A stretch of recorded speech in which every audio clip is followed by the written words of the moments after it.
You're listening to Romancing in Paris on Paris Underground Radio. Hello, and welcome to the Romancing in Paris podcast. I'm your host, Lily Heise. In this podcast, we'll be traveling around the city as I pick out my top romantic spots per arrondissement. You don't have to visit these places only as a couple. Exploring them can be the expression of your own love of Paris. Are you ready to get romancing in Paris? Hello, and welcome back to Romancing in Paris. As we cruise around the city on our third tour of the arrondissements, we've circled back to the 9th. This central neighborhood might seem unassuming. However, it used to be the center of artistic and intellectual Paris in the first half of the 19th century, and parts of it have seen a rebirth as a cool district over the last decade or so, mainly around the Soapy or South Pigalle area. We've touched on these various topics in several previous episodes, including episode 9 on the Maison Souquet, episode 10 on the Place France-Liszt, episode 33 on the Musée Gustave Moreau, and even most recently in the last episode on the Hôtel de la Païve. Since much of the arrondissement's history revolves around its early to mid-19th century heyday, I thought we'd go straight to the heart of this in today's episode. Grab your chérie, we're going to La Place Saint-Georges. A small round square, adorned by a central statue and fountain, and fringed by two beautiful historic mansions, a typical Parisian café, and cool metro entrances. The Place Saint-Georges is romantic thanks to its charming appearance, as well as the history it has borne witness to over 2 centuries of Parisian life, culture transformation, and love. Before we visit it, let me tell you a little bit more about its fascinating history. A new district in the city, built from the 1820s to 50s, this section of the 9th bears the nickname of La Nouvelle-Athènes, or New Athens, as it attracted many of the top writers, artists, and intellectuals of the era, and thus was something of a revival of the great ancient era of the Greek city of Athens.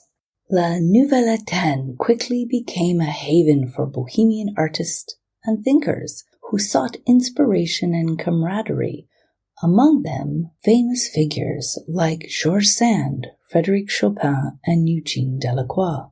This artistic renaissance led to the birth of new movements, including Romanticism and the Realist school of painting. The neighborhood's eclectic mix of residents fostered a spirit of collaboration and innovation, resulting in some of the most influential works of the 19th century, with much of this creative fervor revolving around La Place Saint-Georges and its neighboring streets.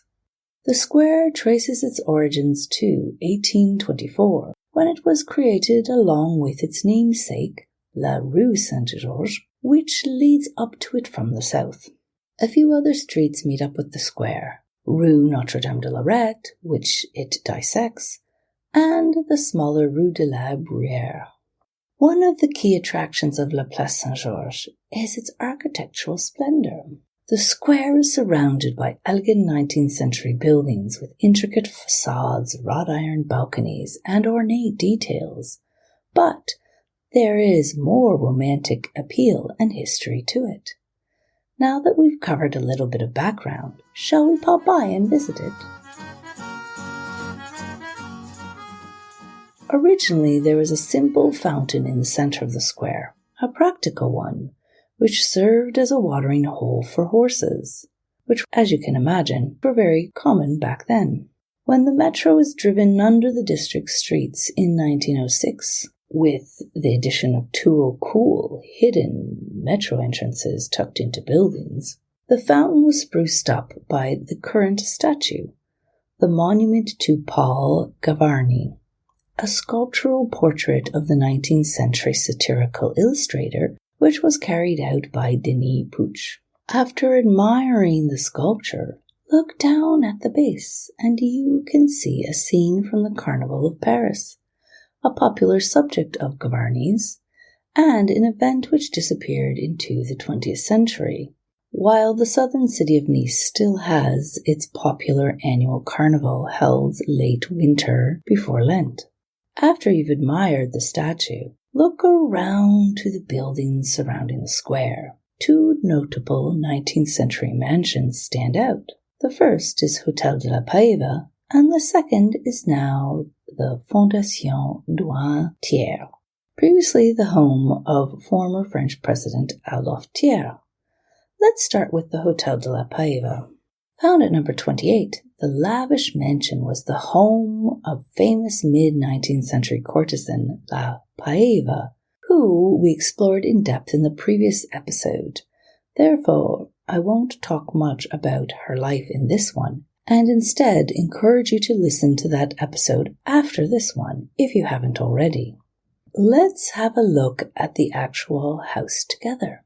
A mix of neo-Gothic and neo-Renaissance styles, the mansion was lived in by the daring courtesan in the 1850s, while she was having her purpose-built mansion and grand residence constructed right on the Champs-Élysées. The Place Saint-Georges mansion's facade is intricately decorated with elegant Renaissance-style ladies and lion heads, which you could say suited La Païve's bold and sensuous spirit. But there are also little angels, not so representational of La Marquise's less than angelic behavior. You have to imagine quite a lot of romancing taking place here in the mid-1800s when the Marchese was visited by her lovers.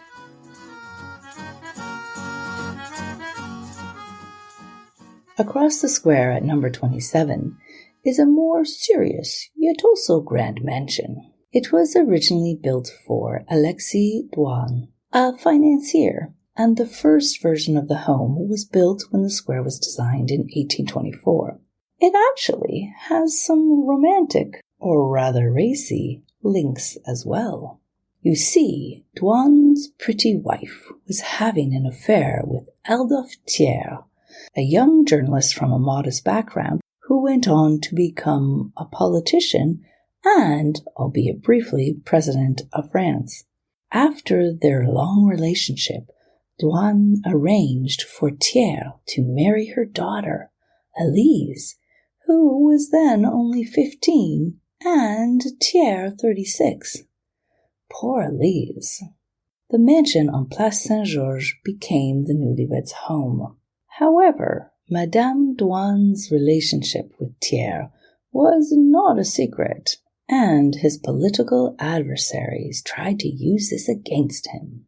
Even the famed author Balzac, whose house we previously visited on the podcast, was inspired by this naughty story and modeled a character after Thiers, Rastignac, from his novel La Maison Nucingen, part of his opus La Comédie Humaine. After the fall of Napoleon III and the Second Empire in 1870, Adolphe Thiers was elected President of the Republic, yet was soon after deposed by the Commune of Paris Revolution in the spring of 1871.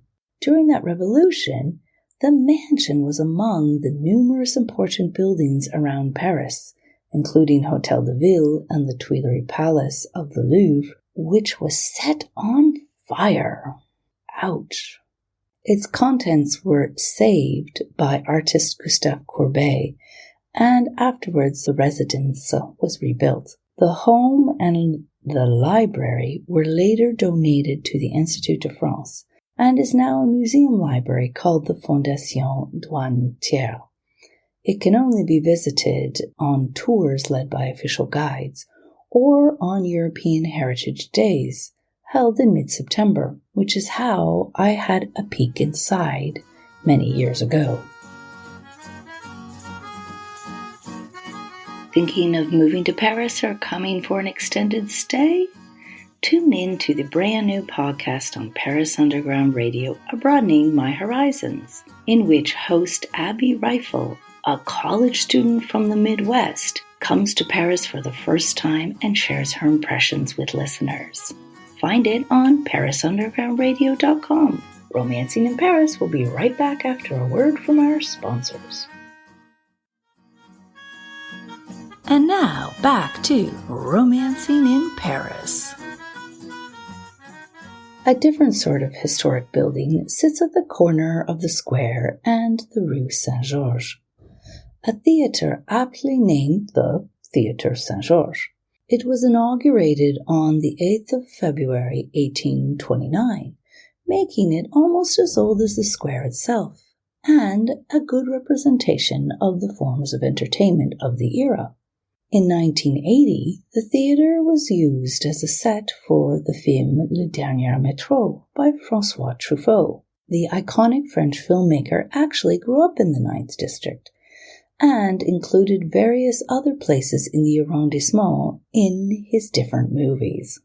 The square has been immortalized in other art forms, namely in paintings, including ones by Renoir, who once had a studio nearby, and fellow impressionist Gustave Caillebotte.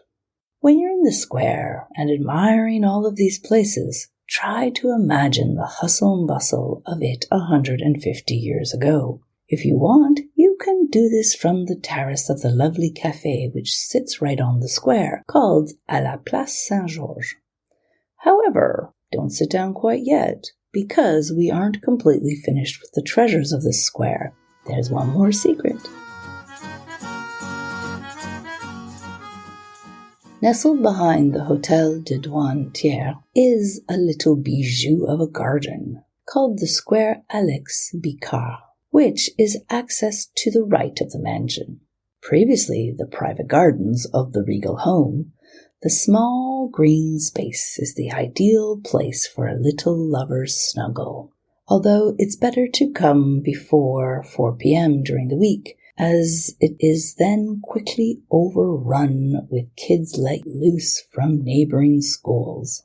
If you're looking for a good meal in the area, just down the street from the square is Le Bon Georges, a quintessential Parisian bistro. Or for a drink, make your way to the Maison Sucrée, discussed in episode 9 of the podcast, or the trendy cocktail bars on nearby Rue Frochot. And if you're interested in more romancing in the area, I highly recommend you go back and listen to those earlier episodes to make the perfect romantic outing in the 9th. Thank you for listening to this latest episode of Romancing in Paris. If you have a minute, ratings or reviews are always highly appreciated.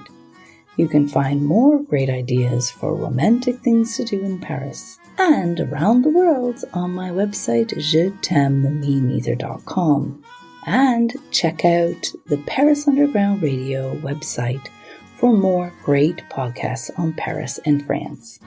Until next time, happy romancing in Paris. This episode of Romancing in Paris was produced by Jennifer Garrity for Paris Underground Radio. For more on this show and shows like it, please visit ParisUndergroundRadio.com.